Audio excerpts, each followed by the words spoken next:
Hello bachcho, let's see the question. For three vectors u vector, v vector, w vector, which of the following expression is not equally to any of the remaining three? There are four options. Let's solve this question. तो यहाँ से अगर हम देखें तो इस question में सबसे पहले अगर हम की कंसेप्ट लिखें तो हमारा की कंसेप्ट क्या होगा कि अगर हम यहाँ से स्केलर यहाँ से लिखेंगे स्केलर ट्रिपल प्रोडक्ट, ये क्या होता है?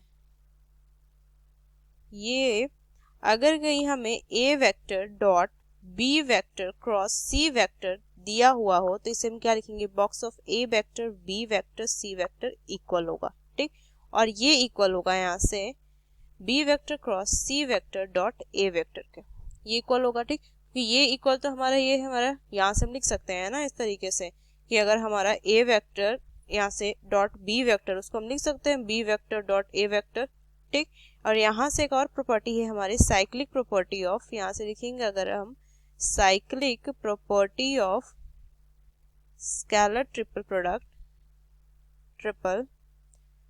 प्रोडक्ट कि अगर box of A vector B vector C vector is equal to box of C vector A vector B vector is equal to box of B vector C vector A vector, ठीक।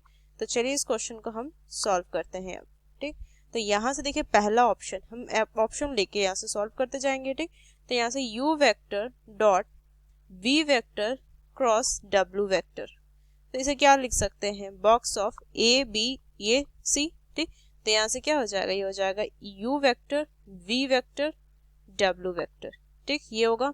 उस तरीके से b option से देखेंगे, b option में क्या है? v vector cross w vector dot u vector, ये सेम ही है हमारा, ठीक। तो इसको क्या लिखेंगे? u vector v vector w vector, ठीक।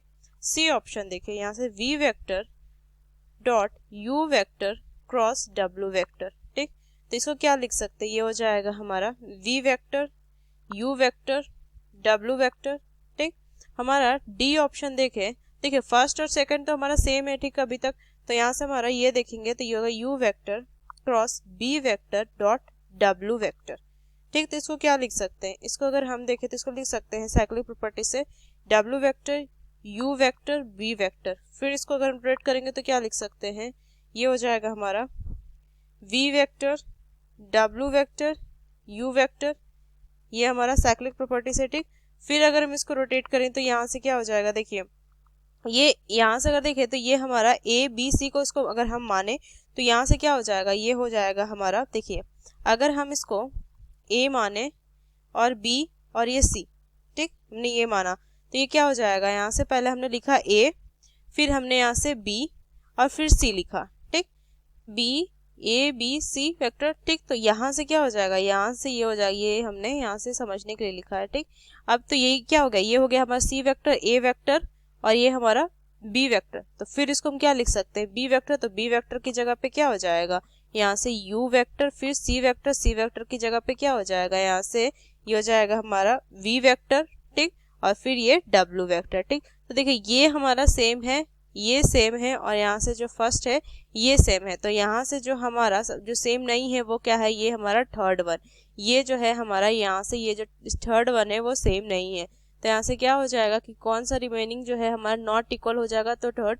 तो यहाँ से कौन सा ऑप्शन नहीं, ये आंसर हो जाएगा। यहाँ से अगर हम डी देखें सी जो होगा ये करेक्ट आंसर हो जाएगा, ये हमारा इक्वल नहीं है थ्री के। तो using this key concept we solve this question. Hope you understood it well. Best of luck. Thank you.